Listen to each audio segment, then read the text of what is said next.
ఇద్దరు గవర్నమెంట్ ఉద్యోగాలు ఇస్తే ఉద్యోగం కావాలంటే ఇద్దరికి గవర్నమెంట్ ఉద్యోగాలు ఇస్తే అంతా చేసినావు. ఇల్లు కట్టుకుంటారంటే ఇల్లు కట్టుకుంటాము కదా. పెద్ద కొడుకు దొరికితే ఇప్పుడు ప్రాబ్లం. లారీకి పోతాడు దూరం వచ్చే జాబ్ వచ్చింది వచ్చే జాబ్ కొడుకుని కానిస్టేబుల్ చేస్తానంటే తిరిగి కాలేదు. కోళ్ళకి ఇస్తుంది, కోళ్ళకి వచ్చే ఉద్యోగం కొడుకు ఇస్తావు. అదర్వాదం చేసి ఇస్తుంది. ఇద్దరికి ఇస్తుంది ఉద్యోగాలు. ఆయన బిడ్డయ్య బిడ్డయ్య అమ్మ సన్న ముత్యాల ముత్యాలం పోదాం ఉంటుంది.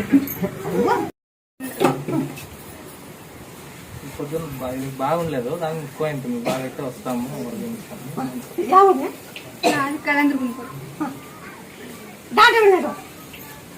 అదే 2 రోజులు హాస్పిటల్లోనే ఉన్నాం. అదే అవుతుంది ఇంకా లేట్ అవుతుంది అనుకో అట్లే హాస్పిటల్లోనే పెట్టుకోండి.